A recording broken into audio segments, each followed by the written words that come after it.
What's up? Welcome to Rock Gamer, and it's Friday, which means it's time for Rock Band 4 and Guitar Hero Live weekly wrap-up. So what I like to do every Friday is basically just wrap up the week's events, tell you what stories happened, what you guys may have missed. And before we get started with this week's news, I want to let you guys know that myself, as well as Dayspace, we started doing a weekly podcast for all things Rock Band 4 and Guitar Hero Live related. You can catch it Thursday nights at 11 Eastern on Google Hangouts. If you guys miss it, you can actually you can watch it on my channel because it gets uploaded Thursday night right after we're done shooting it. So you can go check it out right now, or you can click the annotation box if you want to view it. So let's get started with the news of the week for May 18th, 2015 for the world of Rock Band 4 and Guitar Hero Live. So let's get started with the first set of news for Rock Band 4. So the one feature that IGN has been doing during their month-long reveal of the game is they talked about new shows mode. So the shows mode, formerly known as the gig mode, is basically a new take on quick play. Basically allows you and your band to vote on songs, and they showed off the feature during the gameplay, and it looks like, you know, you can vote on songs during a break in a song, or you can do it at the end of a song.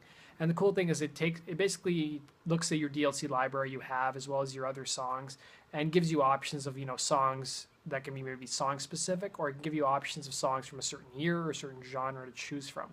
It's still yet to be known exactly how tiebreakers work because you have 4 band members, so you could technically do 2 versus 2. I'm speculating that probably the vocalist's vote carries a little more weight. If you guys want to know more about this feature, you can click the annotation box where I do an in-depth look at it. Let's go on to the next news of the week. So IGN, in addition to the show's feature, did a featurette on the new drum fills. And the new drum fills are really quite interesting. Basically, instead of doing freeform fills, the game will just throw at you. You'll basically hit overdrive, but then there'll be fills in the overdrive that you have to play.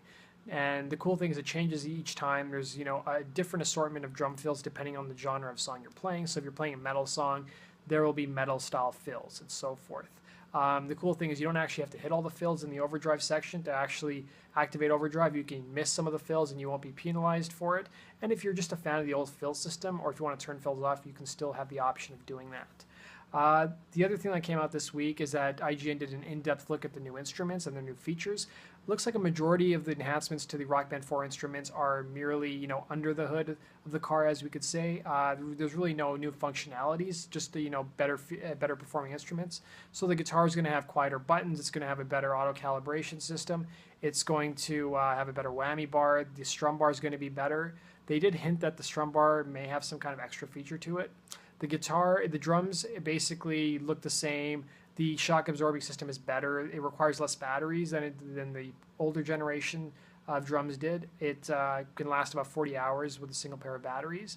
And there's going to be less crosstalk issues as well as double hits as well. And the new microphone, you know, is going to be a bit heavier. It's going to have do a better job of picking up your voice. It's going to do a better job at eliminating background noise. And that takes us to today's new video that got released from IGN, which is the new technology behind, you know, Rock Band 4. And they talked about how the new generation of consoles helps them basically make a game they couldn't before on the old generation. And it looked like a lot of the stuff was just graphical stuff, like details, like, you know, you can see the wear and tear on the guitars, which is sort of cool. The other thing they revealed is that character creator was at one point not even going to be part of Rock Band 4, which really scares me considering, you know, Harmonix at one point may have not been in the game. You know, keys are not going to be in the game. But I'm really excited to see what the character creator is going to look like when they actually reveal it.